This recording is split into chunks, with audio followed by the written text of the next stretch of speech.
कायदा हा अथांग समुद्र आहे. समुद्रामधले मोती किती कोणी कसे शोधायचे हा जास्त जिथे संवाद नाही तिथे वाद नाही. तुम्ही हे लॉ रिलेटिंग पोस्टमार्टम हे पुस्तक लिहिले त्यामागचा हेतू काय होता? कायदा जर तुम्हाला समजून घ्यायचा आहे तर तो कुठल्या तरी तज्ज्ञाकडनं समजून घेतला जातो. कायद्याचा अभ्यास करणाऱ्या विद्यार्थ्यांना तुम्ही कोणती रिसोर्सेस वापरायला सांगता?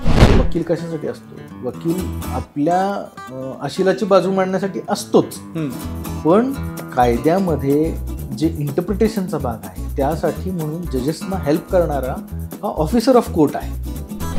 पब्लिकने स्वतःच्या राईट्सबद्दल, कायदेशीर हक्कांबद्दल खूप जागरूक असतं. भारतीय न्यायव्यवस्था झोपली आहे का? 100 गुन्हेगार सुटले तरी चालते, पण एका निर्दोषाला शिक्षा होता कामा नये.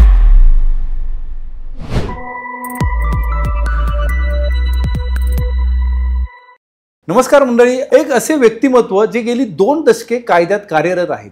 शिक्षण, समाजकार्य आणि जनजागृती यामध्ये आपला मोलाचा वाटा देत आहेत. Advocate Amol Kumar sir, founder of APJ legal आणि समर्पण फाउंडेशन. ILS लॉ कॉलेजमधून 2000 मध्ये पदवी घेतल्यानंतर बॉम्बे हायकोर्ट आणि पुणे जिल्हा कोर्टात काम करण्यास सुरुवात केली. Law as a career, the challenging face of crime and what society can do to be a more legally aware. Welcome sir. खरंच तुमचं स्वागत करताना खूप आनंद होतोय.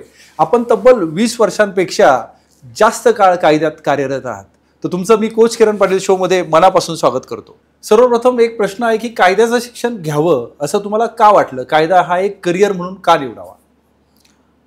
Sir, before I start, at the very first I would like to thank you and your team. कारण sir, विविध क्षेत्रातल्या एक्सपर्ट्सना बोलवून आपलं त्यांचं ज्ञान जे डिस्ट्रीब्यूट करण्याचं काम आपण करत आहात या माध्यमातून खरंच कौतुकास्पद आहे. आणि for that I am really thankful to all of you. Thank you. Sir, तुमच्या प्रश्नाचं उत्तर असं आहे की मला म्हणजे लॉ करावंसं का वाटलं, तर त्याच्यासाठी कदाचित थोडा उलटा प्रवास करावा लागेल. माझे वडिलांकडची जी फॅमिली आहे, सांगली जिल्ह्यातल्या खानापूर आटपाडी भागातल्या दुष्काळी भागातलं ते एक शेतकरी कुटुंब.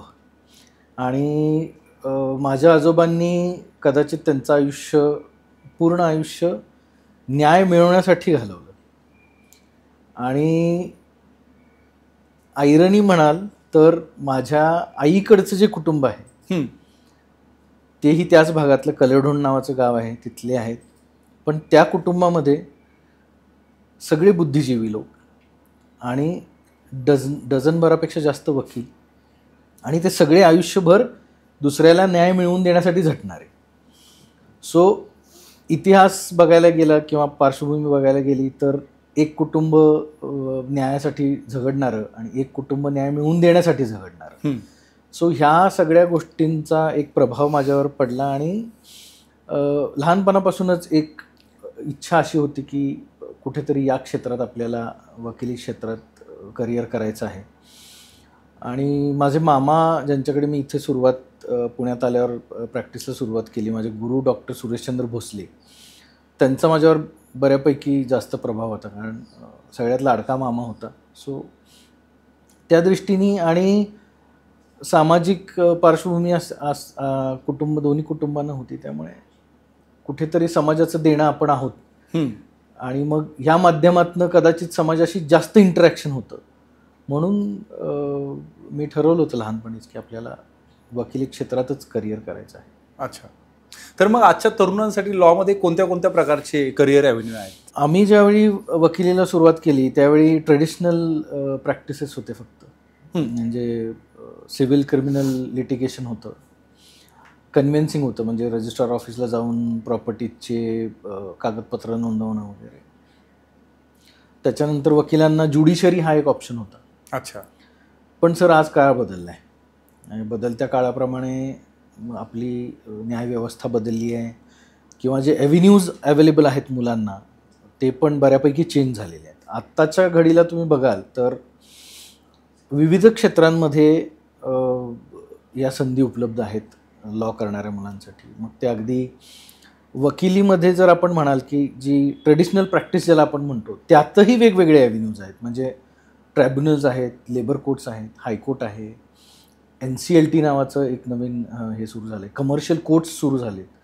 सो प्रॅक्टिस ॲव्हेन्यूज पण खूप आहेत. ज्युडिशरी हा तर म्हणजे माझं वैयक्तिक मत असं आहे की प्रॅक्टिसमध्ये येणाऱ्या किंवा कायदा शिकलेल्या प्रत्येक मुलांनी ज्युडिशरीची एक्झाम देऊन ती क्रॅक करण्याचा प्रयत्न नेहमी करावा. सो तो एक ऑप्शन आहे. सध्या अजून एक ट्रेंड आहे because of this multinational companies की कॉर्पोरेट सेक्टरमध्ये कायद्याची एंट्री झालेली आहे. सो आत्ताच्या घडीला वेगवेगळे लॉ फर्म्स आहेत, तिथे अपॉर्च्युनिटीज आहेत, they are well good paying opportunities. त्याच्यानंतर ह्या ज्या मल्टीनॅशनल कंपनीज आहेत, म्हणजे नॉट ओन्ली मल्टीनॅशनल, अगदी छोट्या छोट्या कंपनीतसुद्धा त्यांचं इन हाऊस त्यांचं एक लीगल डिपार्टमेंट असावं या दृष्टीने प्रत्येकाचा प्रयत्न आहे. सो तो ॲव्हेन्यू अवेलेबल आहे. पेटंट्स आहे, कॉपीराईट्स आहे. सो IPRच्या संदर्भामध्ये पण खूप साऱ्या अपॉर्च्युनिटीज अवेलेबल आहेत. एक्सप्लोर करणं गरजेचं आहे सर. इवन आता आर्बिट्रेशन, मिडिएशन, खूप साऱ्या अपॉर्च्युनिटीज आहेत. फक्त ती एक इच्छा असली पाहिजे, दुर्दम्य इच्छाशक्ती असली पाहिजे की ते एक्सप्लोर करायचं आहे. एक्सप्लोर केलं तर खूप आहे. इट इज लाईक आर्किओलॉजीसारखं आहे, तुम्ही जितकं शोधाल तेवढं सापडत जाईल. करेक्ट. कायदा हा अथांग समुद्र आहे. समुद्रामधले मोती किती कोणी कसे शोधायचे हा त्याचा हे आहे. पण तुम्ही जेवढं काम केलं त्या पार्श्वभूमी आपल्या देशात सध्या लिगल इन्फ्रास्ट्रक्चर कोणते चॅलेंजेस फेस करत आहे? 2001 मध्ये त्या तत्कालीन जे सरन्यायाधीश होते त्यांनी लॉ मिनिस्टर जे होते आपले त्यांना असं एक रिपोर्ट केला होता की आत्ता आपल्या देशामध्ये पर मिलियन म्हणजे 2001 साली पर मिलियन किमान 50 जजेस असले पाहिजे, 50 जजेस पर मिलियन. सर आजही जर आपण परिस्थिती बघितली आणि हे 50 जजेस अपॉइंट करण्यासाठी 2001 साली 2007 पर्यंतची मुदत दिली गेली होती. पण आज जर आपण बघितलं 2024चा जर रिपोर्ट आपण पाहिला तर behind every million not more than 27 जजेस आहेत. सो जर 2001 साली आपल्याला 50 जजेस हवे होते आणि आता आपण 24-25 वर्षांनी ज्यावेळी विचार करतोय त्यावेळी तीही संख्या आपण गाठू नाही शकलो. हे सगळ्यात मोठं चॅलेंज आहे आपल्यासमोर. दुसरं चॅलेंज आहे सर, आपण बघतो की वेगवेगळे सरकार त्यांचे अजेंडाज राबवत असतात, वेगवेगळ्या योजना असतात, वेगवेगळी महामंडळं स्थापन होतात. सर ज्युडिशरीच्या बाबतीत असं म्हणणं बोल्ड स्टेटमेंट होणार नाही की प्रत्येक सरकार हे ह्या फ्रंटवर खूप निराशाजनक कामगिरी करत आहे. कारण सर काय आहे, आपण बघतो डिफेन्सला एक ॲलोकेटेड बजेट आहे, रोड इन्फ्रास्ट्रक्चरला ॲलोकेटेड बजेट आहे किंवा हेल्थला आहे. But for judiciary there is nothing like that. म्हणजे काहीच नाही. म्हणजे आता साधं उदाहरण, समजा पुण्याचं कोर्ट आहे, पुण्याच्या कोर्टाचा काही इन्फ्रास्ट्रक्चर करायचं असेल तर तो सार्वजनिक बांधकाम विभागाच्या अंडर होतो आणि त्यांच्या परमिशन्सनी तो होतो किंवा त्यांचा फंड वापरला जातो. सो ज्युडिशरीला फंड असं काही नाही आहे. ऑनरेबल जस्टिस चीफ जस्टिस साहेबांनी सुद्धा हे सांगितलं होतं की there has to be a separate corporation, म्हणजे ज्युडिशियल इन्फ्रास्ट्रक्चर कॉर्पोरेशन असावं असं मत बऱ्याच जजेसनी किंवा चीफ जस्टिस साहेबांनी सुद्धा, इनफॅक्ट आत्ता रिसेंटली जस्टिस अभय ओक साहेबांनी सुद्धा हे मांडलेलं आहे की जसं कॉर्पोरेशन्स आहेत वेगवेगळे, तसं ज्युडिशियल इन्फ्रास्ट्रक्चरसाठी एक कॉर्पोरेशन असेल तर एक डेडिकेटेड बजेट असेल त्याला आणि त्याचा वापर ज्युडिशरीचं जे काही इन्फ्रास्ट्रक्चर उभं करणं आहे त्यासाठी वापरलं जाईल. कारण इन्फ्रास्ट्रक्चर हा खूप मोठा एक हे आहे त्याच्यामध्ये. आणि सर आम्ही नेहमी म्हणतो कायद्यात की justice delayed is justice denied. आपल्याकडे काय आहे, judicial system is denied with facilities. So शेवटी मनुष्य आहे, ज्युडिशियल ऑफिसरसुद्धा मनुष्य आहे, त्याच्यावर पण बंधन आहेत, फिजिकल आहेत, मेंटल आहेत. सो या सगळ्या गोष्टींचा कुठेतरी विचार केला गेला पाहिजे आणि प्रॉपर इन्फ्रास्ट्रक्चर अवेलेबल करणं हा सगळ्यात महत्त्वाचा आहे. तर त्यामुळे कार्यशक्ती वाढेल. आणि दुसरं आहे की जे लॅक ऑफ जजेस आहेत किंवा लॅक ऑफ पोस्ट्स ऑफ जजेस आहेत, वेकंट पोस्ट्स आहेत, त्या भरल्या गेल्या पाहिजेत. अजून एक सर खूप महत्त्वाचं ह्याच्यामध्ये आहे की एकटी ज्युडिशरी हे सगळं करू शकत नाही. वी ॲज अ लॉयर्स आम्हाला सुद्धा खूप प्रॉम्प्ट असायला पाहिजे. हो, बिकॉज असं म्हणणं गैर होणार नाही की I have seen an number of matters की जिथे गरज नसताना मॅटर्स ॲडजन होतात. क्रिमिनल सिस्टीमचं तर सर अजून सावळा गुन्हा तोच आहे. प्रश्न होता माझा की समाजात क्राईमची पद्धत आणि स्वरूपही खूप बदललेलं आहे. तर तुम्ही काय निरीक्षण केलं आहे? सर आता काय आहे, मी नेहमी म्हणतो की क्रिमिनल्स हॅव बिकम स्मार्टर. कारण क्राईम करायच्या पद्धती बदलल्या सर. पूर्वी मर्डर्स व्हायचे, डेकॉयटी व्हायची. आजकाल त्याच्यापेक्षा जास्त इंटेन्सिटीचे गुन्हे होत आहेत. आपण बघतो ऑनलाईन फ्रॉड्स होत आहेत खूप सारे. म्हणजे आजकाल तर म्हणजे मला आता परवा माझ्या वडिलांना आलेला अनुभव आहे की कुरिअर स्कॅम नावाचा एक प्रकार सुरू झाला आहे. हां, की तुमचं कुरिअर आलं आहे तर तुम्ही ते रिसीव्ह करण्यासाठी तुम्हाला OTP येईल, तो OTP द्या, तुमचा आधार नंबर द्या. सो ठीक आहे, आपल्यासारखे जे लोक ह्या सगळ्या गोष्टींना एक्सपोजर असलेले आहेत ते कदाचित हे हँडल करू शकतात. पण रुरल एरियाजमध्ये किंवा जो सिनियर सिटीजन वर्ग आहे की ज्यांना ह्या गोष्टींची फारशी माहिती नाही किंवा एक्सपोजर नाही, ते मात्र ह्याचा बळी पडतातच. सो फिजिकल ऑफेन्सेस आहेत, ते संपले तशातला भाग नाही. पण सध्या ज्याला आपण म्हणतो ना चलती असणं प्रकार असतो, तर सध्या ऑनलाईन फ्रॉड्स, त्याच्यानंतर फिशिंग फ्रॉड्स, मिसआयडेंटिटी, खूप साऱ्या गोष्टी आहेत की ज्याच्यामध्ये हे कर्टेल करणं गरजेचं आहे. And for that investigating machinery पण आणि लोकल म्हणजे जे पब्लिक आहे, पब्लिकने सुद्धा तेवढं त्या बाबतीतली माहिती मिळवणं गरजेचं आहे. अजाईल असणं गरजेचं आहे, नाहीतर हे फ्रॉड्स होत राहणार. They are finding new ways to dupe you, आणि आपण नाही माहिती घेत राहिलो तर फसवणूक होत राहणार. बरोबर. सध्याच्या सोशल सिनेरोमध्ये एक कुटुंब कोणत्या कोणत्या लिगल चॅलेंजेसला समोर जात आहे? सो सध्या कुटुंबामध्ये सगळ्यात महत्त्वाचा विषय आहे म्हणजे की पेशन्स संपलाय. लोकांचं इंटरनेटमुळे खूप फास्ट झालं आहे सगळं. म्हणजे रील्ससुद्धा हल्ली मला वाटत नाही की 1 मिनिटाचं रीलसुद्धा कोणी 1 मिनिट बघतं. 3 सेकंद, 3 सेकंड स्क्रोल करत राहतं. पेशन्स संपलाय. ज्याला आपण म्हणतो की स्त्री सक्षमीकरण झालंय, त्यामुळं स्त्रिया घरातल्या काम करायला लागल्या, जॉबला जायला लागल्या. पण सक्षमीकरण त्या फ्रंटवर जरी झालं असलं तरी घरातली कामं काही त्यांचं पिछा सुटलेलं नाही. सो त्यांना वेळ मिळत नाही. पुरुष धावतोय पैसे मागे, त्याला वेळ मिळत नाही. सो एकमेकाला वेळ देत नाहीत. वेळ नाही दिला तर विचारांची देवाणघेवाण होत नाही. विचारांची देवाणघेवाण झाली नाही तर संवाद होत नाही. जिथे संवाद नाही तिथे वाद नक्की आहे. त्यामुळे फॅमिलीजमध्ये सध्या पेशन्स नसल्यामुळे खूप सारे वाद होतात. फॉर इन्स्टन्स सांगायचं झालं तर नवरा बायकोचं भांडण हे खूप नॉर्मल झालं आहे. असं नाही की हे पूर्वी नव्हतं, होतं, पूर्वीपासून आहे. पण पूर्वी लोकांची तेवढी त्याला डील करायची जी कपॅसिटी होती, जो पेशन्स होता तो खूप होता. आता खूप कमी झाला आहे. So within a fraction of seconds ते इतक्या टोकाला जातात भांडणं, खूप टोकाला जातात. म्हणजे आता आम्ही बघतो फॅमिली कोर्ट्समध्ये मुलाच्या कस्टडीवरून किंवा मेंटेनन्सवरून टोकाचे वाद होते. खूप विकोपाला गेलेले वाद आम्ही पाहिले. आणि क्षुल्लक कारण असतं सर, खूप क्षुल्लक कारण असतं.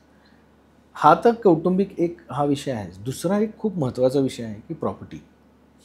कारण आपण कितीही म्हटलं, आपण कितीही उदार झालो तरी करणा इतके उदार होऊ शकत नाही. त्यामुळे प्रत्येकाला स्वतःची प्रॉपर्टी असावी आणि ती दुसऱ्यापेक्षा जास्त असावी, हे पेक्षा सध्या खूप आहे. हो, कारण we are living a comparative life. तर प्रॉपर्टी माझ्याकडे जास्ती असावी ह्यासाठी भावाभावांमध्ये सुद्धा भांडण. माझं सगळ्यात, मी माझ्या प्रत्येक येणाऱ्या क्लायंटला सांगतो, तो कुठल्याही कामासाठी माझ्याकडे आला असेल तरी मी त्याला सांगतो की boss, you should have your will done. कारण ज्यावेळी मी नसणार आहे आणि माझी प्रॉपर्टी किंवा माझी वडिलोपार्जित प्रॉपर्टी जी पुढे जाणार आहे ती कशी जावी, ती कशी डिस्ट्रीब्यूट व्हावी, हे जर मी कुठेतरी लिहून ठेवलं तर ते प्रॉपर एक्झिक्युशन करून ती डिस्ट्रीब्यूट करता येते. आपल्याकडे हा अभाव आहे सर. आपल्याकडे म्हणजे आम्ही जेव्हा सांगतो की इच्छापत्र करून ठेवा, तेव्हा पहिला प्रश्न असतो की अरे हा वकील काय मी मरायची वाट बघतोय का? So that is not the point ना, की तुमची प्रॉपर्टी तुम्ही कमवली, कष्टाने कमवली आहे, ती पुढे समाधानाने जावी यासाठी म्हणून विल असावं प्रत्येकाचं, असा माझा आग्रह असतो. तर अजून खूप सारे आहेत, म्हणजे ह्याच्यावर बोलण्यासारखं खूप सारं आहे, पण एक मोठी ज्याला आपण म्हणतो ढोबळमानाने ह्या 2-3 गोष्टी सध्याचं कुटुंब फेस करते, कौटुंबिक दृष्टिकोनातून बघायला गेलं. मग अशी तुम्ही बोलले की फॅमिली जे आहे, नवरा बायकोंचे बरेचसे भांडणं आता छोट्या छोट्या गोष्टींवर होतात, तर असं काही एखादं उदाहरण आहे का तुमच्या लाईफमधलं? पूर्ण भांडणाची सुरुवात भाजीमध्ये कमी पडलेल्या मिठावरून झाली. बापरे. आणि ती इतकी विकोपाला गेली हां. की त्याच्यामध्ये 498 दाखल झाली. बापरे. अँटिसिपेटरी बेलसाठी धावपळ करावी लागली. हायकोर्ट्समध्ये क्वॅशिंग ऑफ FIRसाठी जावं लागलं. आणि सर इतकं सगळं होऊन म्हणजे ह्या दोघा नवरा बायकोनी ते डे 1 माझ्याकडे जेव्हा आले होते तेव्हाही मी त्यांना काउन्सिलिंग केलं होतं की तुम्ही हे करू नका, पटत असेल राहा, नसेल पटत दोघंही सक्षम आहात बाजूला. पण आयुष्यातली 5 वर्ष घालवल्यानंतर त्यांना ती सुबुद्धी आली आणि मग तिथून पुढे जो आम्ही सुरुवातीला सांगितलं होतं की पटत नसेल तर वेगळं व्हा, ते कुटुंब आज एकत्र गुण्यागोविंदाने नांदते. 5 वर्षांनी आम्ही ते सगळे पिटिशन्स विथड्रॉ केले. पण आयुष्यातली ज्याला आपण एक गोल्डन इयर्स म्हणतो ती 5 वर्ष अशीच वाया गेली ना वाया. And that was just because of ego. म्हणजे ते जे मीठ होतं ते किती आज समाजात आपण बघतो इगो खूप वाढलेला आहे. म्हणजे अगदी बारक्या पोरापासून म्हाताऱ्या माणसापर्यंत भरपूर इगो आहे.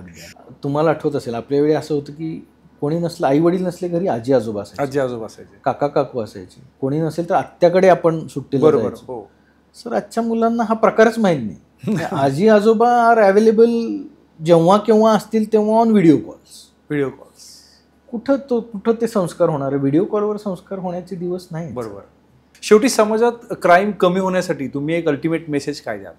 मी जसं मगाशी म्हटलं तसं गुन्हेगार स्मार्ट होत चाललेत. प्रत्येकाने स्मार्ट राहिलं पाहिजे पहिली गोष्ट. दुसरं म्हणजे बिल्ड युअर पेशन्स. फिजिकल जे काही क्राईम्स होतात ते that is out of lack of patience. तर ते एक असलं पाहिजे. आपले संस्कार आपण नाही विसरले पाहिजे. मातीशी कनेक्टेड राहिलं पाहिजे. सगळ्यात महत्त्वाचं आईवडिलांशी कनेक्टेड राहिलं पाहिजे, फॅमिलीशी कनेक्टेड राहिलं पाहिजे. ह्या सगळ्या गोष्टी केल्या. अगदी सर हार्डकोर क्रिमिनल जरी असला तरी तो एखादा क्राईम करायला जाताना खरंच तो जर फॅमिलीशी कनेक्टेड असेल तर क्षणभरापुरतं तरी ॲटलिस्ट त्याच्या डोळ्यासमोर, त्याच्या नजरेसमोर त्याची बायको, त्याची मुलं, त्याचे आईवडील हे येऊन जातात. आणि मग त्याच्यानंतर कदाचित तो एक ब्रिदिंग स्पेस, ब्रिदिंग पिरियड त्याला मिळतो आणि कदाचित माइंड त्याचं डायव्हर्ट होऊ शकतं. सो ह्या सगळ्या गोष्टी केल्या पाहिजेत सर. म्हणजे याच्यावर खरं सामाजिक स्तरावर काम होणं खूप गरजेचं आहे. APJ लीगल या तुमच्या लॉ फर्मची स्थापना कशी झाली आणि यामागची प्रेरणा काय होती चालू करण्यामागे? सर ज्यावेळी मी वकिलीमध्ये आलो त्यावेळी जसं आपल्याला सांगितलं ट्रेडिशनल प्रॅक्टिस होती. फॉर्च्युनेटली मला लॉ फर्म कल्चरला एक्सपोजर मिळालं आणि बॅरिस्टर हिरो अडवाणी आहेत मुंबईला, त्यांची अडवाणी अँड कंपनी नावाची लॉ फर्म आहे, किंवा मोहन जयकर सर आहेत, त्यांची जयकर अँड पार्टनर्स आहे. सो त्यांच्यासोबत काम करायचा मला एक वेगळा अनुभव मिळाला. आणि मग त्या माध्यमातून माझ्या लक्षात आलं की मल्टी स्पेशालिटी हॉस्पिटल्स आहेत आपल्याकडे, पण मल्टी स्पेशालिटी लॉ फर्म्स नाहीत. कारण आपल्याकडे स्पेशलायझेशनला खूप महत्त्व दिलं आहे. म्हणून मग माझ्या डोक्यात असा विचार आला की आपल्याकडे म्हणजे पुण्यामध्ये स्पेसिफिकली ही कल्पना त्यावेळी रुजलेली नव्हती अजून. सो ह्याच्यावर थोडं काम करून आपल्याकडे येणाऱ्या प्रत्येक क्लायंटला A to Z त्याला हेल्प मिळावी, लिगल हेल्प मिळावी, या दृष्टिकोनातून आम्ही APJ लीगलची स्थापना केली. अच्छा. आणि मग आता जवळपास 20-1 वर्षांनी we are covering every aspect of law. आमच्याकडे आलेल्या क्लायंटला असं होत नाही की ओके जसं डॉक्टरकडे गेला तर बाबा लॅबमध्ये जाऊन टेस्ट करून या. आमच्याकडे we have each and every facility available, from search reports to murder trials to corporate work to अगदी छोट्या छोट्या मॅटर्स ज्याच्यामध्ये काही MOUs करायचे असतात, ड्राफ्ट्स, इथेपर्यंत सगळ्या सुविधा आम्ही अवेलेबल करू. मगाशी आल्याला तुम्ही सांगितलं की भरपूर ग्रामीण भागात शिबिरं तुम्ही घेतली लिगल अवेअरनेससाठी, तर तो शिबिरांचा अनुभव तो कसा होता तुमचा? सर, आम्ही APJ लीगल आणि समर्पण फाउंडेशनच्या माध्यमातून आम्ही बऱ्याच खेडेगावांमध्ये लीगल अवेअरनेस प्रोग्राम्स घेतले. आता सर, म्हणजे एक किस्सा असा सांगण्यासारखा आहे की आम्ही एका खेडेगावामध्ये लीगल अवेअरनेससाठी गेलो होतो. त्यावेळी एक 40-45 वर्षाच्या गृहिणी आल्या आणि त्यांनी आम्हाला सांगितलं की साहेब असं असं आहे, घरी माझा नवरा दारू पितो, मला मारहाण होते वगैरे, तर काय करायचं. मी खूप मोठ्या लोकांना भेटले गावातल्या, पण त्या मंडळींनी काही मला मदत नाही केली. तर त्याच्यावर आम्ही त्यांना सांगितलं की बाई, डोमेस्टिक व्हायलन्स ॲक्ट नावाचा एक ॲक्ट आहे ज्याच्यामध्ये तुम्हाला अगदी रेसिडेन्स राईट्सपासून, म्हणजे ज्या घरात ती बाई लग्न होऊन आली आणि जिथे राहते आहे त्या घरातले राईट्स, त्या घरात राहण्यापासून तिला वंचित करू नये, इथंपासून ते तुमच्या नवऱ्याने तुम्हाला मारहाण करू नये, ज्याचे प्रोटेक्शन राईट्स आम्ही म्हणतो, ते सुद्धा मिळवण्याची तरतूद त्या डोमेस्टिक व्हायलन्स ॲक्टमध्ये आहे. अनफॉर्च्युनेटली सर, हे त्या रूटपर्यंत किंवा तिथेपर्यंत हे पर्क्युलेट झालेलं नाही. आजकाल आपण बऱ्याचदा बघतो, ऐकतो 498चा गैरवापर झाला, डोमेस्टिक व्हायलन्सचा गैरवापर झाला. तो होतो, कबूल आहे ही गोष्ट, म्हणजे क्रिमिनल प्रॅक्टिस करणाऱ्या प्रत्येकाला माहिती आहे की तो होतो. पण हे ॲक्ट्स जे आहेत ते खरंच रुरल एरियाजमध्ये खूप गरजेचे आहेत. म्हणजे तिथंपर्यंत खरं हा गेला पाहिजे आणि त्यासाठी म्हणून आम्ही हे लीगल अवेअरनेस कॅम्प्स जे आहेत ते फक्त आणि फक्त फोकस आमचा फक्त रुरल एरियाजवर असतो, कारण तिथे न्याय कसा मिळवायचा हे लोकांना अजून माहिती नाही. अजून we are living in that colonial era. अजूनही देश स्वतंत्र होऊन अजूनही आपण त्याच एरामध्ये आहे. शहरात सगळ्यांना माहिती आहे, कायदे सगळे माहिती आहेत. मी तर म्हणतो अर्धे बॅरिस्टर आहेत शहरात सगळे, पण because there is Google advocates तर खूप आहेत. पण हे सगळं जे आहे ते खरी जनता जी भारताची जिथं राहते, आपल्या देशाची जिथं राहते, त्या रुरल एरियाजपर्यंत हे पोचलेलं नाही. सो ते पोचवण्याचं काम आम्ही त्या लीगल अवेअरनेस कॅम्प्सच्या माध्यमातून करतो आणि we are really very satisfied की एखादी प्रॉपर्टीचा वादसुद्धा आम्ही त्या लीगल अवेअरनेस कॅम्पमध्ये, आम्ही कित्येक सारे वाद आम्ही गेलो होतो अवेअरनेससाठी, पण काउन्सिलिंगमधून ती वाद तिथे आम्ही मिटवण्यात यशस्वी झालो. वाव, मस्त. आणि खूप छान. त्याचं खूप समाधान वाटतं सर. वा, ह्या गोष्टी आपण करू शकतो. समर्पण फाउंडेशनच्या माध्यमातून फंडामेंटल्स राईट्ससाठी तुम्ही कोणकोणत्या लढ्यांमध्ये सामील झालात? सर, समर्पण फाउंडेशन ही संकल्पना खरं माझ्या बहिणीची आहे. ती स्वतः PhD इन लॉ आहे.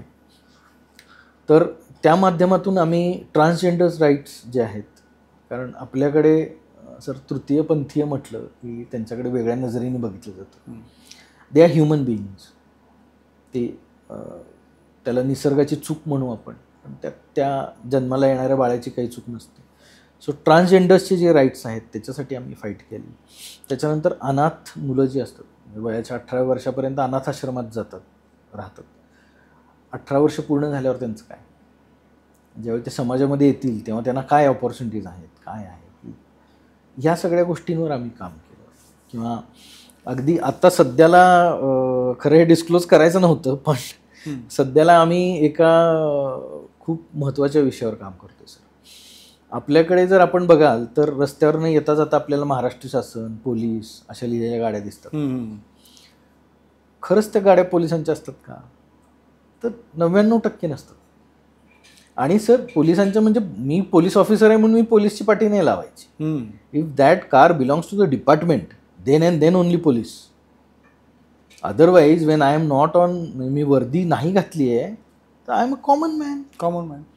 पण ते लावलं जातं. किंवा महाराष्ट्र शासनाच्या गाड्या आपण बघतो, खूप साऱ्या गाड्यांवर महाराष्ट्र शासन, भारत सरकार लिहिलेलं, अगदी पिवळ्या पाटांच्या गाड्यावरही असतं. अगदी सर, ह्या गाड्यांसाठी नियम आहेत.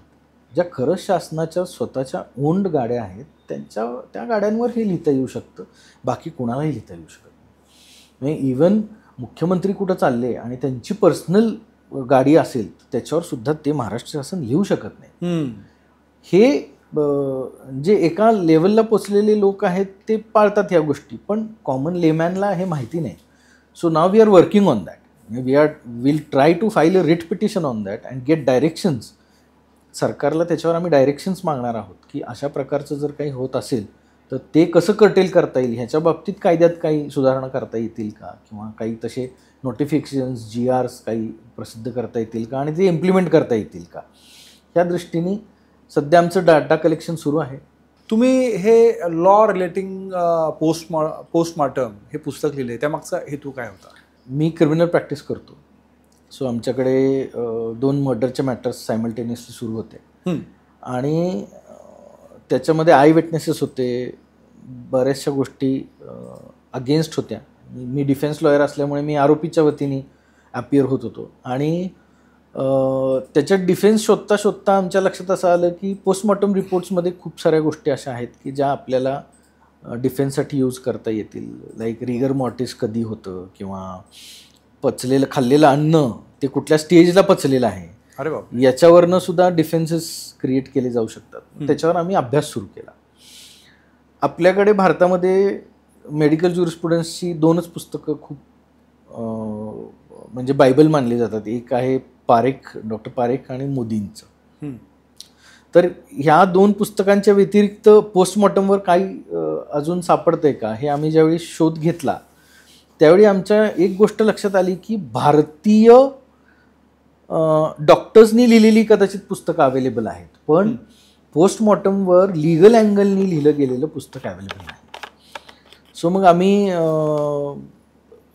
पुस्तकं शोधायचा विषय सोडून दिला आणि आमच्याकडे आम्ही जजमेंट्स शोधतो. म्हणजे हायकोर्ट, सुप्रीम कोर्टची जजमेंट्स, प्रेसिडेंट्स असतात, केस लॉज असतात, ते आम्ही शोधत असताना आमच्या एक गोष्ट लक्षात आली की अरे, हे आपण इतका अभ्यास केला याच्या सगळ्यावर आणि याचं खरंच काही जर मटेरियल अवेलेबल नाही तर why not we publish all this things. तर म्हणून त्या 2 केसेससाठी म्हणून जो केलेला अभ्यास होता आणि त्याचं जे काही साहित्य आम्ही मिळवलं होतं ते कंपाईल करून मग माझे एक मित्र आहेत, प्रकाशक आहेत लॉचे, सुधीर जोहरी म्हणून, तर त्यांनी मला सुचवलं की सर, तुम्ही एवढा अभ्यास केला आहे आणि पुस्तक आपल्याकडे अवेलेबल नाही, तर हे आपण करूया. म्हणून आम्ही ते लॉ रिलेटेड टू पोस्टमॉर्टम नावाचं पुस्तक प्रसिद्ध केलं. आणि sir, we have not charge a single penny for that book. म्हणजे मी ₹1ही रॉयल्टी त्याची घेतलेली नाही. We have distributed this books amongst taluka bar असोसिएशन्सच्या ज्या लायब्ररीज आहेत तिकडे, सगळीकडे हे आम्ही डिस्ट्रीब्यूट केलं की ज्ञान आहे ते लोकांपर्यंत पोचलं पाहिजे, ह्या भावनेतून आम्ही ते सगळं केलं. कायद्याचा अभ्यास करणाऱ्या विद्यार्थ्यांना तुम्ही कोणती रिसोर्सेस वापरायला सांगता? कायदा जर तुम्हाला समजून घ्यायचा आहे तर तो कुठल्या तरी तज्ज्ञाकडनं समजून घेतलेला कधीही बरा. माझा नेहमी त्यांना आग्रह असतो, हायकोर्ट आणि सुप्रीम कोर्टचे जे जजमेंट्स येतात ते जजमेंट्स तुम्ही वाचा. कधी कधी आपल्या केसला फेवरेबल नसतंही ते जजमेंट, पण त्या जजमेंटमध्ये कुठला तरी एक अँगल, कारण law is a multi dimensional, म्हणजे ते इंटरप्रिटेशनचा भाग आहे आणि इंटरप्रिटेशन व्यक्तिगणिक बदललं जातं. सो ते इंटरप्रिटेशन कोण कसं करतं, कदाचित आपल्याला आपलं जे इंटरप्रिटेशन आहे त्याच्यापेक्षा वेगळं काहीतरी इंटरप्रिटेशन आपल्याला त्या हायकोर्ट, सुप्रीम कोर्टच्या जजमेंट्समध्ये मिळतं. तर ते जजमेंट्स हे रोज वाचले पाहिजे. सर, आम्हाला म्हणजे कायदा शिकायला आल्यापासून हे शिकवलं गेलं किंवा आम्ही ते अंगीकृत केलं आहे की कायद्याचा विद्यार्थी हा कायदा शिकायला आल्यापासून ते चितेवर जाईपर्यंत तो कायद्याचाच विद्यार्थी असतो. मग तो अगदी बॅरिस्टर असो, जज असो, डेझिग्नेटेड सिनियर काउन्सिल असो, किंवा even chief justice of India असो. म्हणजे आत्ता जस्ट रिटायर झालेले आपले चीफ जस्टिस धनंजय चंद्रचूड साहेब पण नेहमी म्हणतात की I am a law student.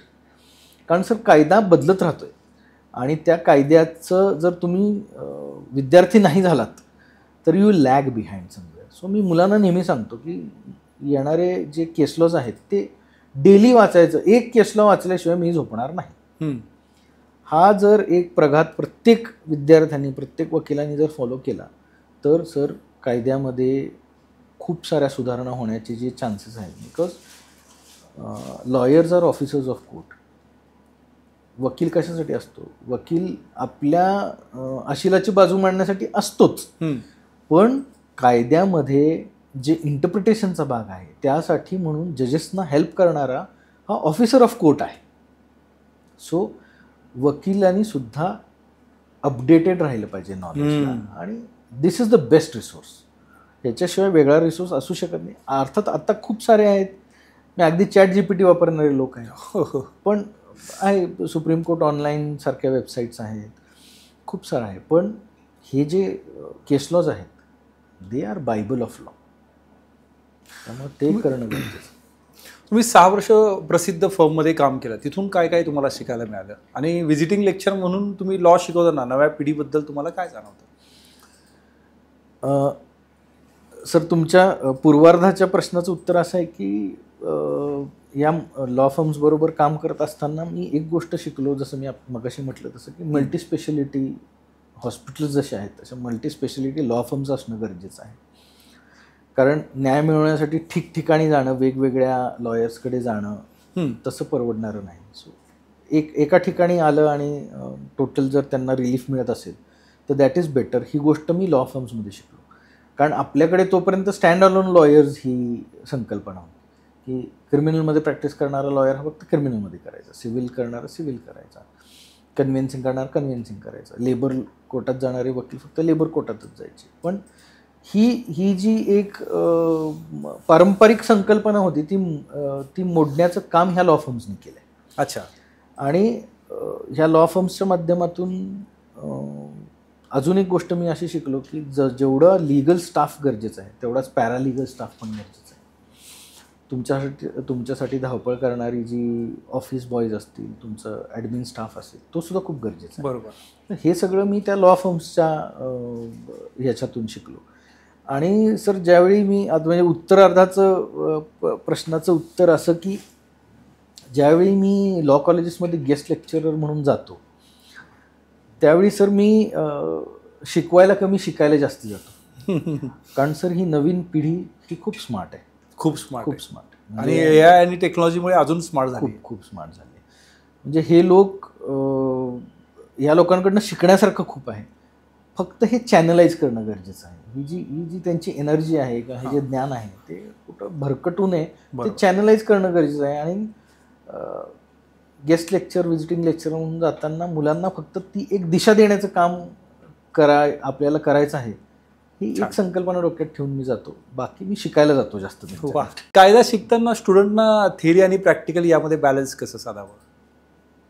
Sir, internships करणं खूप गरजेचं आहे. म्हणजे माझा आग्रह असतो प्रत्येक लॉ स्टुडंटला की तुम्ही इंटर्नशिप्स करा. आता एक साधं उदाहरण सांगतो सर. 5 वर्ष, 12वी नंतर 5 वर्षाचा लॉचा कोर्स. 5 वर्ष कायदा शिकत असताना पुर्शिस म्हणजे काय असतं हे कुठंच शिकवलं जात नाही. ॲप्लिकेशन कसं लिहावं, ॲडजमेंट ॲप्लिकेशन, साधं सोपं रोजचं काम आहे की ॲडजमेंट ॲप्लिकेशन. बाबा आज माझे सिनियर नाही आहेत किंवा काही अनेक कारणासाठी हे मॅटर ॲडजन करायचं आहे, तर अर्ज लिहिणं एक असतं, टेक्निकल असतं. ते कॉलेजमध्ये कुठं शिकवलं जातं? कॉलेजमध्ये तुम्हाला ड्राफ्ट शिकवलं जाईल, सूट कसं ड्राफ्ट करायचं शिकवलं जाईल, कॉन्ट्रॅक्ट्स कसे करायचे, कॉन्ट्रॅक्ट्समधले इन्ग्रेडियंट्स काय असले पाहिजेत हे शिकवलं जातं. पण ह्या ज्या साध्या साध्या गोष्टी आहेत ह्या शिकायसाठी म्हणून थिअरॉटिकल नॉलेज खूप गरजेचं आहे. आणि त्यासाठी प्रॅक्टिकल नॉलेज खूप गरजेचं आहे. आणि त्यासाठी ह्या लोकांनी इंटर्नशिप करणं या स्टुडंट्सनी खूप गरजेचं आहे. पुर्शिस आणि ॲप्लिकेशनमधला फरक हा कोर्टात किंवा वकिलांकडे काम केल्याशिवाय समजत नाही. 5 वर्ष काय तुम्ही LLM करा, PhD करा, पण जोपर्यंत तुम्ही कोर्टात येत नाही, जोपर्यंत तुम्ही एखाद्या लॉ ऑफिसला जॉईन होत नाही, तोपर्यंत तुम्हाला हा फरक समजत नाही. आणि अशा खूप साऱ्या गोष्टी आहेत की ज्या प्रॅक्टिकली कोर्टात वेगळ्या चालतात की आल्यावर वाटतं अरे 5 वर्षात मी तर हे काही शिकलोच नाही. सो तुम्हाला जर इफ यू वॉन्ट टू म्हणजे kick start your career from day 1 तर तुम्ही 3rd इयरपासून इंटर्नशिप सुरू करा. इंटर्नशिप्समध्ये ह्या सगळ्या गोष्टी शिकलात तुम्ही की मग हळूहळू then you can build your career as a lawyer. Senior lawyer आणि फ्रेशर यांच्या जनरेशन गॅपबद्दल तुमचं मत काय आहे? सर, जनरेशन गॅप सगळीकडेच असतो. मी आत्ता जसं म्हटलं तसं की ही मुलं, नवीन येणारी मुलं खूप स्मार्ट आहेत.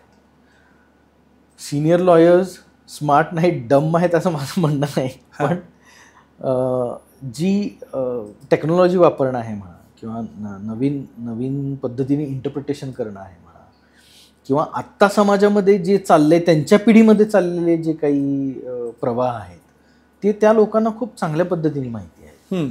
सो हा जनरेशन गॅप जर भरून काढायचा असेल तर त्यासाठी आमच्यासारखे जे सिनियर लॉयर्स आहेत त्यांनी ह्या मुलांबरोबर इंटरॅक्शन करणं गरजेचं आहे. ही मुलं अगदी उत्सुकतेने आमच्याशी इंटरॅक्शन करतात, पण आय हॅव सीन की जे प्रतिथयश वकील आहेत किंवा जे ज्याला आपण म्हणू की सेट झालेले प्रॅक्टिसमध्ये लॉयर्स आहेत यांनी सुद्धा त्या मुलांकडनं शिकलं पाहिजे. सो हा जनरेशन गॅप कमी करण्याचं माझं वैयक्तिक मत असं आहे की हे कमी करण्याचं काम जर कोणी करू शकतं तर ती आपली पिढी करू शकते. नवीन पिढी तयार आहे तो गॅप कमी करायला.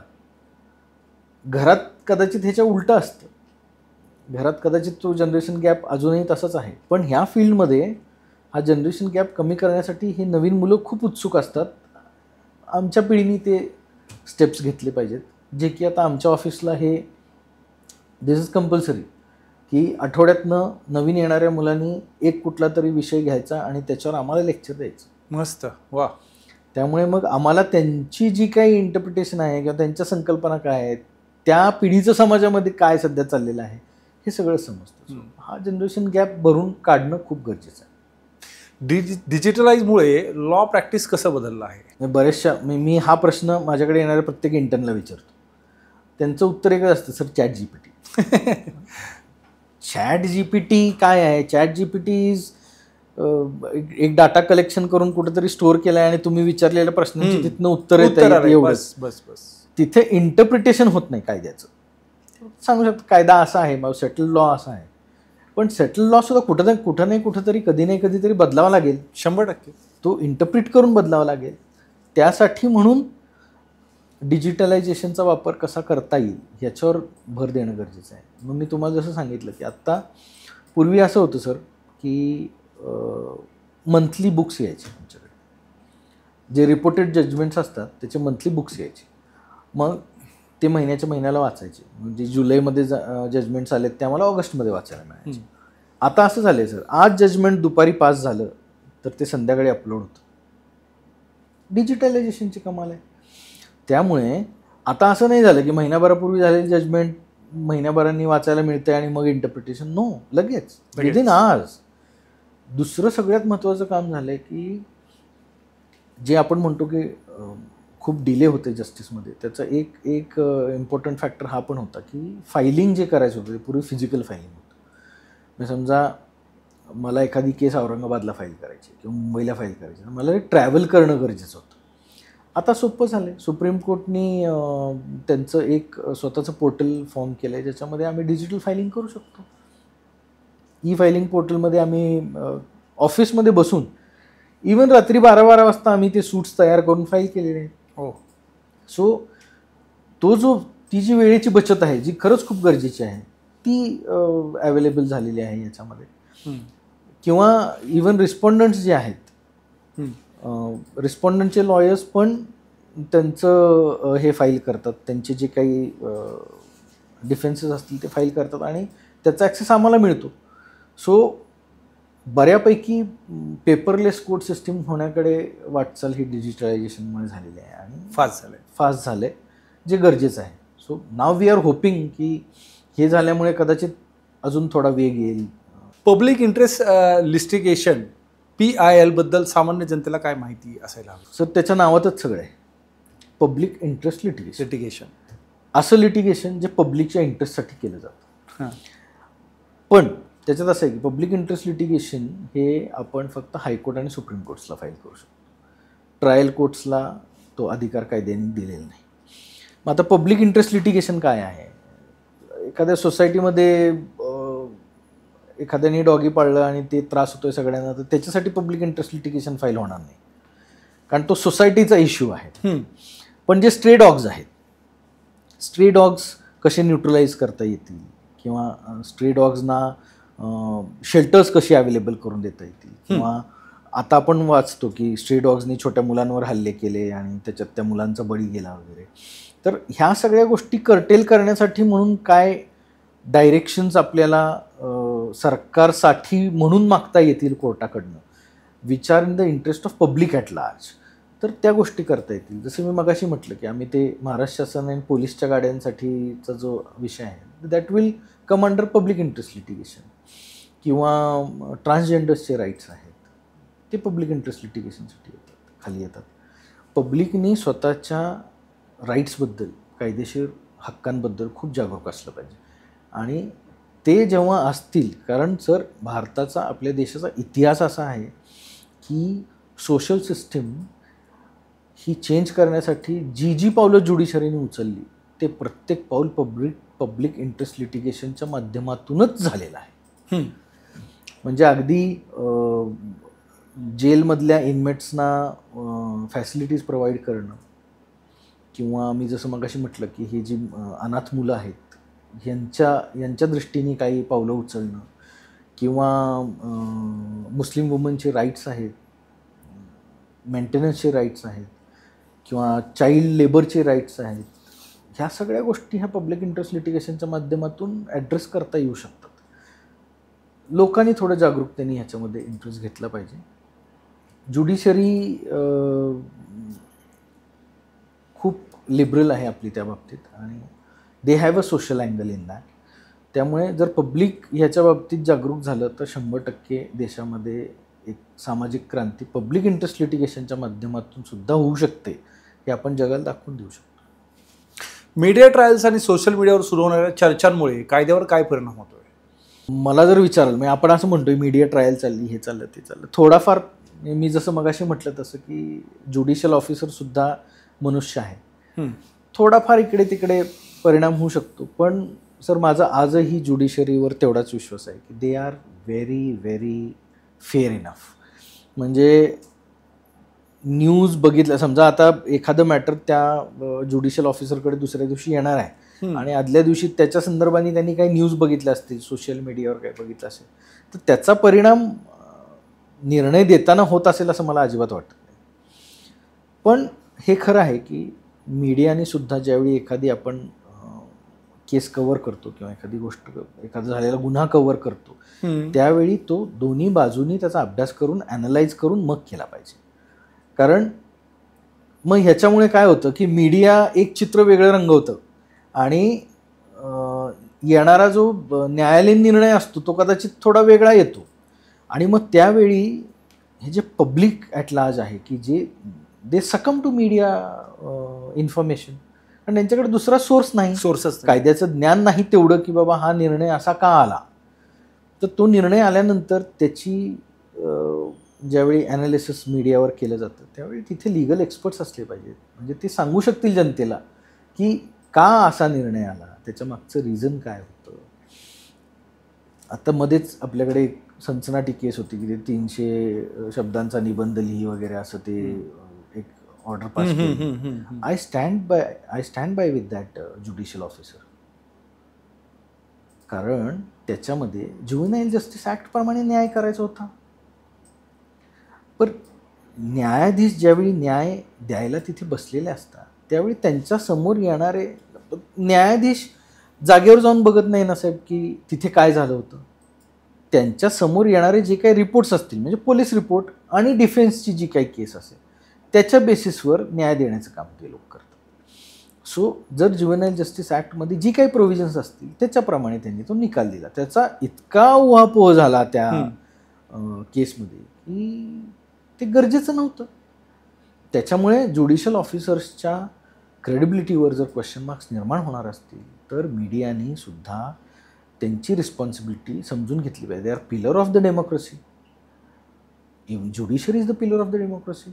असं असताना एका पिलरने दुसऱ्या पिलरच्या निर्णयांवर नाही तेवढी टीका करणं गरजेचं नाही. ॲनालिसिस आय ॲग्री, ॲनालिसिस तुम्ही ॲनालाइज करा, एक्सपर्ट्सकडून करा, पण टीका टाळली गेली पाहिजे आणि दोन्ही बाजूनी त्याचं वृत्तांकन झालं पाहिजे मीडियामध्ये.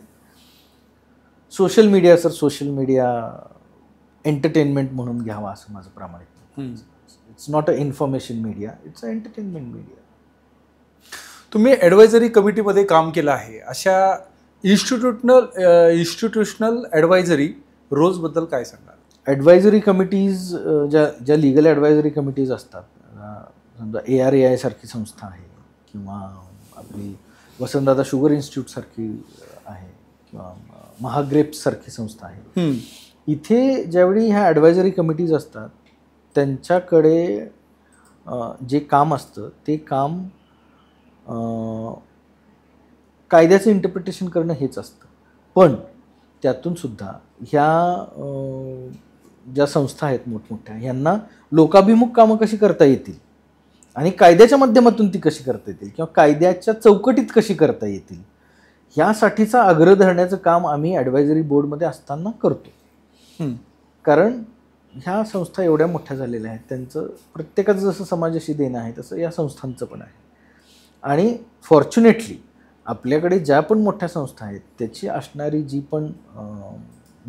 मॅनेजमेंट बॉडी आहे, त्यांचं प्रत्येकाचा हा एक अँगल आहे की सामाजिक आपण काहीतरी केलं पाहिजे. आणि we advise them to do this in a legal angle. कित्येक वेळा आम्ही असा दुराग्रह करून आम्ही त्यांची इच्छा नसताना पण त्यांच्या माध्यमातून लिगल कॅम्प्स घेतो. कारण त्यांना तेवढा वेळ नसतो, काहीतरी वेगळं कुठंतरी कमिटमेंट्स असतात, पण आम्ही त्यातूनही त्यांना फोर्स करून, this is because we are on the advisory committee, we have that upper hand, तर आम्ही त्याचा असा वापर करतो. आणि प्रत्येक गोष्ट कायद्याच्या चाकोरीत कशी करता येईल, चौकटीत कशी बसवता येईल, हे आम्ही ॲडवाईस त्यांना करत असतो.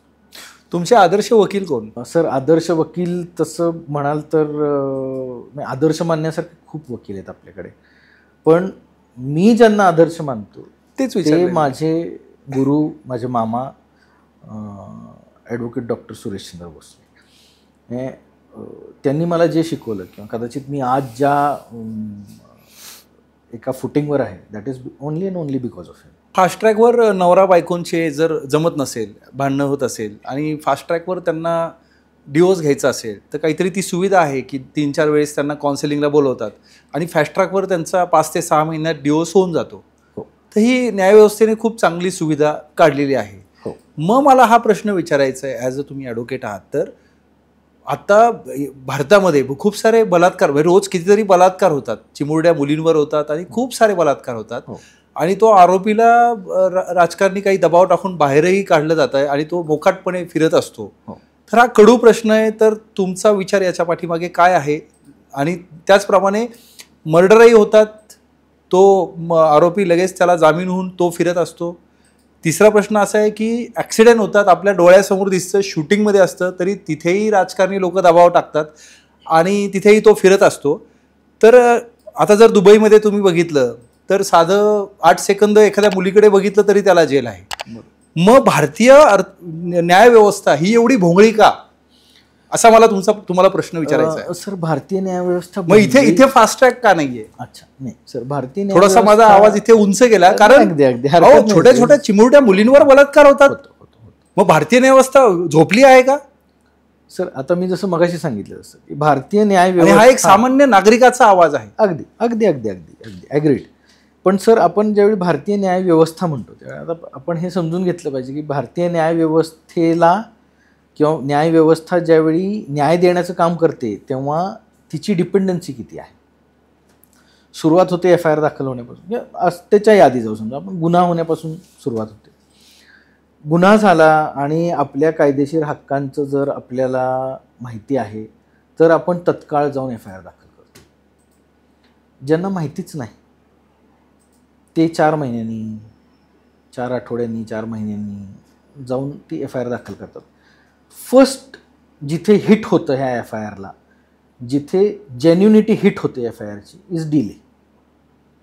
जर तुमच्या बाबतीत ही घटना घडली तर तुम्ही 4 दिवस का नाही गेले पोलीस स्टेशनला, किंवा तुम्ही 4 आठवडे का लावले पोलीस स्टेशनला जायला, ही इथून सुरुवात होते. ही पहिली गोष्ट.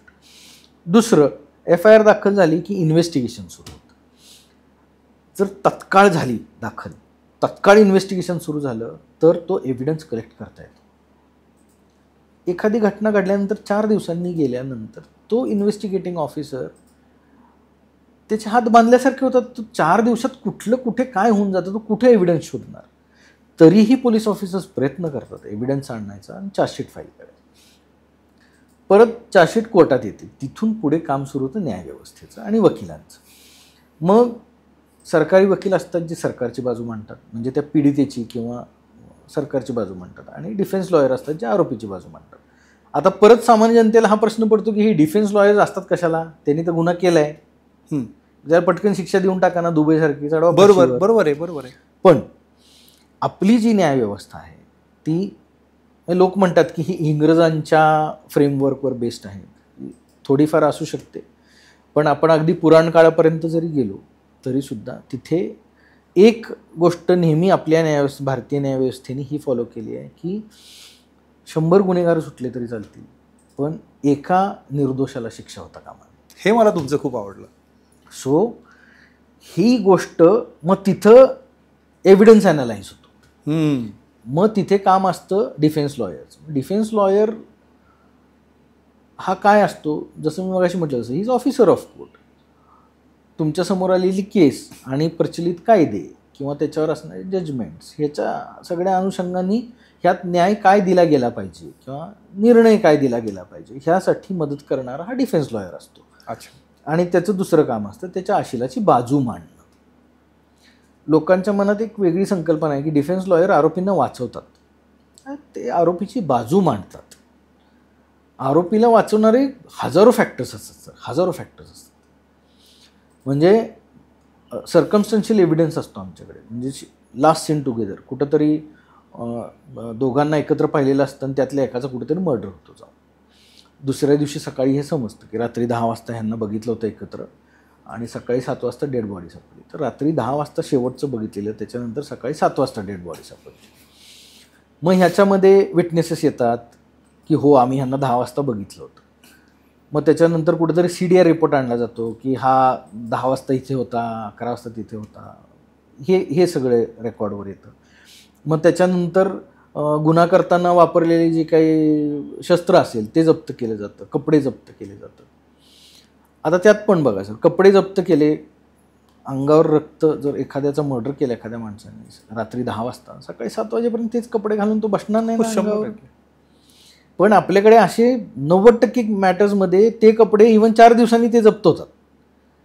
आणि 4 दिवसांनी सुकलेले रक्त असलेले कपडे हे पोलीस स्टेशनला येतात, तिथे पंचनामा केला जातो आणि नंतर ते कधीतरी 2-4 आठवड्यांनी केमिकल ॲनालायझरकडे पाठवले जातं. मुळातच महिनाभराचा वेळ गेला. Chemical analysers are overburdened. So त्यांच्याकडे 4-6 महिने परत तिथे जातात आणि मग रिपोर्ट येतो, blood on the clothes was inconclusive. म्हणजे ते ह्युमनचं आहे का नाही हे सुद्धा सांगू शकत नाही. मग जर हे नाही आलं कोर्टासमोर तर कोर्ट कशी शिक्षा देणार? True, correct. सो ह्या सगळ्या गोष्टी कदाचित आता नवीन, पण बरेच वेळा गुन्हे मोठे घडतात आणि पुराव्यासहित, जसं तो दृश्यम अजय देवगणचा पिक्चर आहे, पोलीस स्टेशनच्या खालीच ते गाडलं जातं आणि हे इकडं तिकडं शोधत बसतात तब्बू वगैरे. तर असे पुरावे नष्ट करून टाकतात, तर त्यांना शिक्षा भेटत नाही. सर पुरावे नष्ट करण्याच्या याच्यासाठी पण तरतूद आहे कायद्यामध्ये शिक्षेची, पण ते पुरावे नष्ट केलेत हे पुराव्यानिशी सिद्ध करावं लागतं. अच्छा. आता अजून एक प्रश्न विचारायचा आहे सर. बऱ्याच वेळेला मांडवली केली जाते. पोलीस स्टेशन हे सगळ्यात मोठं न्यायव्यवस्था बाजूलाच राहिली, तेच न्यायव्यवस्था होतात. तिथे खोट्या केस दर्ज होतात आणि पत्रकार दबाव टाकून दर्ज करून घेतात. मग तिथे मांडवली होती की बाबा 10 लाख द्या, 5 लाख द्या. तर हेही कुठंतरी बंद झालं पाहिजे असं मला वाटतं सर. कारण याच्यामध्ये तुम्ही जे सांगितलं, न्यायव्यवस्थेत न्याय मिळतोय का, तर 100% न्यायव्यवस्थेत न्याय मिळतो. मी न्यायव्यवस्थेच्या बाजूने आहे. पण कुठेतरी जो काही ज्याला आरोपी बनवलं जातं खोटं, तो बिचारा त्याला माहिती नसतं. डायरेक्ट पेपरला येतं की याच्यात ही केस दर्ज झाली. तो कुठेतरी बायकोबरोबर फिरत असतो आणि पेपरला येतं, त्याला ते तेव्हा कळतं. तर पत्रकार वगैरे दबाव वगैरे टाकून पोलीस चौकीमध्ये हे सगळं करून घेतात. तर हे पण कुठेतरी थांबलं पाहिजे सर. हे कदाचित आता कर्टेल होईल. म्हणजे मला असं वाटतं, जसं आपण गाडीची सर्व्हिसिंग करतो, शरीराची सर्व्हिसिंग करतो, सगळ्या गोष्टींची सर्व्हिसिंग करतो, AI आलेला आहे, टेक्नॉलॉजी आलेली आहे, तर कायद्या डॉक्टर बाबासाहेब आंबेडकरांनी हा लिहिलेला आहे, तर याच्यामध्ये पण अपडेशन केलं पाहिजे. बरोबर. जसं मी मगाशी म्हटलं, फॅमिली कोर्टचं जसं फास्ट ट्रॅकवर आहे, तर कुठेतरी फास्ट ट्रॅकवर कुठले कायदे हे अपडेट केले पाहिजे. येस. नाही, आत्ताच्या सरकारने, कारण त्याच्यामध्ये जो काही आरोपी बनवला जातो, त्याच्यामध्ये तो जो काही मानसिक त्रास होतो, त्याच्यामध्ये तो काही जो त्याचा वेळ जातो, ते त्याची किंमत आपण करू नाही शकत. कारण ती केस 2-3 वर्ष चालते, त्याला ते चक्रा मारायला लागतात, परत वकील परत मांडवलीला तयार असतो की भाई 10 लाख दे, मिटवतो. तर हे कुठेतरी थांबलं गेलं पाहिजे, कारण सर्वसामान्य जनतेवर होणारा अन्याय आहे. अगदी. ज्या मुलीवर बलात्कार होतो त्याच्या आईवडिलांची काय दशा होत असेल, त्याच्या नातेवाईकांची काय दशा होत असेल, त्याच्या कसे लोक नजरेने बघत असेल, आणि तो जो मानसिक त्रास होतो त्याचं आपण पैशात नाही रूपांतर करू शकत. तर हे कुठेतरी नरेंद्र मोदी साहेबांनी, फडणवीस साहेबांनी याची ही दक्षता घेतली पाहिजे. तर ॲज अ लॉयर म्हणून तुम्ही याच्यावर काय बोलाल? सर, इनफॅक्ट माझं असं म्हणणं आहे की त्यांनी ह्याची दखल घेतली ऑलरेडी. मोदी साहेबांनी आत्ता जे काही 3 नवीन कायदे आणले, ज्याला की टेक्निकली माहीत नाही, लोकांनी विरोधही केला. पण जसं आपण मगाशी म्हटलं की डिजिटलायझेशन झालेलं आहे, ते डिजिटलायझेशन त्याच्यात कसं इम्प्लिमेंट करता येतील त्या कायद्यांमध्ये. 1868 सालचे कायदे होते सर आपल्याकडे, इंग्रजांनी केलेले. म्हणजे त्यावेळचे 500 रुपये जर आपण विचार केला, 1868 साली 500 रुपयाची किंमत काय असेल? अख्खी प्रॉपर्टी विकली तरी त्या माणसाला 500 रुपये दंड भरणं इम्पॉसिबल होतं. 2022-23 मध्ये 500 रुपये तर छोटा मुलगा कॅडबरी खातो दिवसभरात 500 रुपयाची. सो ते वाढवणं गरजेचं होतं. आणि मग ह्या गोष्टी ज्या आहेत त्या त्याच्यात अंगीकृत केल्या गेल्या ह्या नवीन कायद्यांमध्ये, आणि डिजिटलायझेशनचा वापर केला. आता जर आपण बघितलं, पूर्वी पंचनामे हँड रिटन व्हायचे, आता पंचनामा व्हिडिओ रेकॉर्डेड होतो. पूर्वी असं असायचं की पंच यायचा मला नाही माहिती, मी पोलीस स्टेशनला गेलो आणि सही केली, फितूर रेकॉर्ड होतो. आता तो रेकॉर्ड होतो. म्हणजे पंचनामा झाला जागेवर जाऊन हे सिद्ध होते त्या CCTV फुटेजनी, म्हणजे त्या व्हिडिओ रेकॉर्डिंग. सो ह्या गोष्टी इम्प्लिमेंट होत आहेत, हळूहळू होतील. पण सगळ्यात महत्त्वाचं आहे की सामान्य जनतेला त्यांचे कायदेशीर हक्क हे माहिती असणं खूप गरजेचं. आणि ते हक्क माझे जर मला बजावून घ्यायचे तर मी कोणाकडे जायला पाहिजे, मी काय पद्धतीने ॲक्ट केलं पाहिजे, हे सुद्धा सामान्य जनतेला माहिती पाहिजे. आणि सर हे काम तुमच्या माझ्यासारख्या लोकांनी पॉडकास्टच्या माध्यमातून म्हणा, किंवा इवन मीडिया हाऊसेसनी सुद्धा ह्या गोष्टींवर काही वर्कशॉप्स घेऊन. आता आपल्याकडे संदीप गिल साहेब आहेत पोलीसमध्ये, त्यांनी तो एक इनिशिएटिव्ह घेतला आहे की मी मध्येच आत्ता लेक्चर देऊन आलो पोलीस अकॅडमीमध्ये. त्यांनी तो इनिशिएटिव्ह घेतला आहे की पोलीस ऑफिसर्सना ॲटलिस्ट हे माहिती पाहिजे की नवीन काय. संदीप गिल सारखे तुम्ही नाव काढलंय, यांच्यासारखे ऑफिसर असून सुद्धाही आज मगाशीच मी व्हिडिओ बघितला, ABPला दाखवला की खूप सारे गुंड रात्रीचे फिरतायत. हो हो सर, होते. काय आहे सर, एक माणूस बदल नाही करू शकत, एकटा माणूस बदल नाही. He can start the change but he can't completely change the scenario. तुम्ही असं म्हणता एकटा माणूस बदल नाही घडू शकत, तर डिजिटलायझेशनचा जो चेंज मोदींनी आणलाच ना, जसं नोटबंदी झाली एका दिवसात एका रात्रीत, किंवा जो आपला कोरोनाच्या काळात 3 महिने आपण घरातच होतो, तर का नाही बदल करू शकत? जर मोदींनी आज एक आवाज काढला तर सर्वसामान्य जनता आज रस्त्यावर उतरून पाहिजे ते त्यांच्यासाठी करायला तयार होईल. That was a collective effort. म्हणजे आपण श्रेय मोदी साहेबांचं आहे, प्रश्नच नाही. जो राजा असतो त्याला श्रेय दिलंच पाहिजे. आणि आज त्यांनी जी क्रांती घडून आणलेली आहे ती खूप खतरनाक आहे. जो 10 वर्षानंतर होणार होतं ते आज झालेलं आहे. तर मग कायद्यात का बदल नाही घडणार? 100% बदल. गुन्हेगारी संपुष्टात आणू शकते जर निर्णय घेतला त्यांनी की संपवायचं आहे तर संपू शकते. सर प्रोसेस आहे. म्हणजे टू बी व्हेरी, आज अमेरिकेमध्ये 2 ते 3 मिनिटात पोलीस येतात. आज माझा म्हणजे खूप सारे उदाहरणं आहे की पटकन तिथे 3 मिनिटात पोलीस येतात. सर ही वेळ आपल्याकडे पण ही आज भारतात नाही, आज नाहीये, पण येणार आहे. कधी 100% येणार आहे. बिकॉज देर आर, मी खूप साऱ्या पोलीस ऑफिसर्सना, खूप साऱ्या ब्युरोक्रॅट्सना, खूप साऱ्या अशा पॉलिटिशियन्सला भेटलो आहे किंवा मला माहिती आहे की जे खरंच यासाठी प्रयत्न करत आहेत. आणि हे जे नवीन बदल झालेले 3 कायदे आहेत ना, ते त्याची सुरुवात आहे. म्हणजे तुम्ही बघाल आपल्याकडे फॉरेन इन्व्हेस्टमेंट्स पूर्वी यायच्या नाही का, तर पैसा आला म्हटलं की डिस्प्यूट आला. आपल्याकडे डिस्प्यूट वर्षानुवर्ष सेटल नाही व्हायचे. बरोबर. त्यासाठी कमर्शियल कोर्ट ॲक्ट आला. कमर्शियल कोर्ट ॲक्टमध्ये त्या केसेस फास्ट ट्रॅकवर आल्या. तसंच सेम SC/ST ॲक्टच्या संदर्भात आहे. तसंच सेम आता पॉक्सो ॲक्टच्या संदर्भात आहे. हे सगळे स्पेशल एनॅक्टमेंट्स हळूहळू येतील. आणि सर मी खूप आशावादी आहे की भारत बदलतो आहे. भारत सुपर पॉवर होण्याच्या दृष्टीने पावलं टाकतो आहे. There will be a day की जेव्हा अमेरिकन्स म्हणतील की अरे भारतात हे होतं तर अमेरिकेत का नाही होत, का नाही. आणि हे कायद्याच्या दृष्टीने बोलतोय. बरोबर आहे, अगदी बरोबर आहे. म्हणजे एवढी जागरूकता जनतेमध्ये जर कारण आली. कायदा हा फाउंडेशन आहे ना, येस, फाउंडेशन आहे. ते जर स्ट्रॉंग असेल तर वरती तुमचं फटाफट अगदी. सगळी आर्थिक व्यवस्था सुद्धा तुमची जबरदस्त फिरेल. हो. आता तुमच्या दृष्टीने कायदा म्हणजे एक ओळीत सांगायचं झालं तर काय म्हणाल? सर, कायदा म्हणजे आपले हक्क काय आहेत हे. See there is a herd. मेंढपाळ असतो, मेंढ्या घेऊन जातो, एक चाललं की त्याच्या मागे सगळे जातात, आपण बघतो. पण शेवटी रात्री ज्यावेळी त्यांच्या वाड्यावर मेंढपाळ येतो तेव्हा जे साईडनं कुंपण घातलेलं आपण बघतो, नेट लावलेली असते, दॅट इज कायदा. तुम्ही तुमच्या हक्कांप्रती जागृत राहून, समाजाच्या प्रति जागृत राहून, संस्कार ठेवून, चौकटीत मनुष्य म्हणून राहणं हा कायदा आहे. हा काय त्यासाठी लिहिली गेली पुस्तकं, रूल्स लिहिले गेले, हा कायदा आहे. कायदा आहे. मनुष्य म्हणून ते लिहावे लागले, अदरवाईज मनुष्य म्हणून राहिला तर ह्या पुस्तकांची सुद्धा गरज लागणार नाही. सर, तुमचं आयुष्य म्हणजे एक प्रेरणादायी प्रवास आहे. Lawyer, author, teacher, challenge maker. तुमचं समाजासाठीचं योगदान, विशेषतः रुरल एरियाजमध्ये लिगल अवेअरनेस वाढवण्याचं कार्य खरंच वाखण्याजोगं आहे. या पॉडकास्टमधून आपल्या प्रेक्षकांना कायद्याचे आणि समाजाचं नातं अधिक चांगलं, समाजाला मदत झाली अशी आम्हाला खात्री आहे. जर तुम्हाला आजचा एपिसोड आवडला असेल तर लाईक करा, शेअर करा आणि जास्तीत जास्त निकटवर्तीयांना शेअर करा आणि सबस्क्राईब करा.